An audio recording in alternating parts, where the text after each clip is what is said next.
When you pull over a vehicle for any reason, there's always a chance that children will be riding in the vehicle and you will need to make sure they are properly restrained. This video will walk you through the 4 steps to test or inspect the child restraints are installed and being used properly. Good afternoon. Good afternoon, officer. I'm Officer O'Neill from the police department. I'm stopping you today because you have a brake light out. Were you aware of that? Oh, really? No, I didn't know. You need to get that fixed when you can. That's important for safety reasons. I need to see your driver's license and proof of insurance, please. Of course. Olivia, honey. Step 1. Are all children in the vehicle restrained? Remember, not using a seatbelt or child restraint are primary offenses, so you can pull someone over for suspected non-use. But even if you pull a driver over for a different reason, you should still inspect any child restraints in the vehicle. Very good. I'm going to do a few quick checks on the computer in my car. That's something we do with everybody that we stop, and I'll have you on your way here in just a minute. I'll be right back. Step 2. Is the restraint appropriate for the child's age, weight, and height? All right, here's your paperwork back. That all checks in order. I see you're traveling with some passengers today. Those your kids? Yeah, this is my daughter Olivia and my daughter Sophie. And I'm glad to see everybody's buckled up today. How old are the kids? Well, Olivia is 10 and Sophie will be 2 in about a month. It is important to know the children's ages, as the law specifies children younger than 8 must be in a booster seat unless they are taller than 4 feet 9 inches. Children younger than 4 should be in a harnessed restraint. Infants younger than 1 must be rear-facing. Do not assume a child's age just by looking at them. I'd like to take a look at Sophie's car seat. We find that 90% of all child safety seats are installed incorrectly. So I'd like to take a quick look and check to make sure that Sophie is as safe as she can be while she's out on the road with you. Can I open your door? Open the door?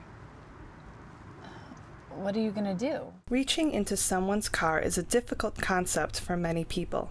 Getting pulled over can be stressful, and the driver or parent may feel protective of their children. The idea of someone getting near their child can be alarming. It is best to approach the subject as an educator rather than a rule enforcer. I just want to check the seat, make sure that the harness is on correctly and that the seat is installed tight. She's going to stay seated right there the whole time. Well, okay. Let me unlock the door. The child might be scared or stressed by the situation too. Do your best to make the experience as easy as possible for the child. Greet the child and let them know what you're going to do before you do it. Let's check out your car seat. Look over the car seat to see if it is in good condition. If it looks old, ask the driver if the seat is a hand-me-down or if they purchased it at a garage sale or second-hand store. Make sure the labels on the side of the seat are present. You can review the labels for weight and height limits and check for a level indicator on rear-facing seats. If the seat is convertible, it will have multiple belt paths. Point these things out to the driver. I see you've got a convertible seat here, and you can probably keep Sophie rear-facing for a little while longer. Legally, kids have to stay rear-facing until they're at least 1 year old and 20 pounds. But it's actually 5 times safer to keep them rear-facing for as long as possible. Really? I was just so excited to get her turned around. It's recommended now that kids stay rear-facing until at least 2, but it's really best to keep them turned around until they reach the upper weight limits of the car seat. Huh. Keep talking to the driver as you inspect the seat to keep them calm and engaged. The interaction will be less stressful if you explain why you are performing each action. You should also emphasize what the driver is doing right. I see you're using a latch system. Definitely keep using that top tether when Sophie's ready to turn forward-facing, whether you install it with the latch belt or the seat belt. It really helps keep the seat in place if you're ever in a crash. Step 3. Is the restraint secured tightly in the vehicle? So your seat's a little loose here, and it shouldn't move more than an inch front to back or side to side when you wiggle it, so you'll want to tighten up these straps. Step 4. Is the child tightly secured in the restraint or seat belt? The harness is nice and snug here, but the retainer clip is too low. You want it up at the armpit level because you're going to launch forward in the forces of a crash, right? You want the clip to hit at the strong breastbone and not down at the soft stomach. The other danger of having a clip too low is that the child could be thrown out of the harness through the center. The harness is at a nice level though, right at Sophie's shoulders. Just remember, when you turn her back around, you want the harness at or below the shoulders in a rear-facing seat, and when she's ready to turn forward, you want it at or above the shoulders in a forward-facing seat. Okay. Thanks for letting me check your seat, Sophie. It is helpful to inform the driver where they can find information about car seat checks.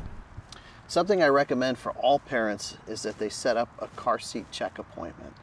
These are things that are done by people specifically trained to check car safety seats. You can find them by looking at the website buckleupkids.mn.gov or just Google car seat checks Minnesota, Ramsey County, wherever it is that you might be. A lot of fire stations and police stations also do child safety seat checks, so you can try calling them and setting up an appointment as well. One of the other things I wanted to talk to you about is your daughter Olivia. We recommend keeping kids in the back seat until they're 13. You're not breaking any laws right now, but it's a whole lot safer for Olivia to be back there. And I also think Olivia should stay in a booster seat a little while longer. No way. You see how the lap belt is up over her stomach and the shoulder belt is rubbing on her neck? A booster seat is really going to help solve those problems.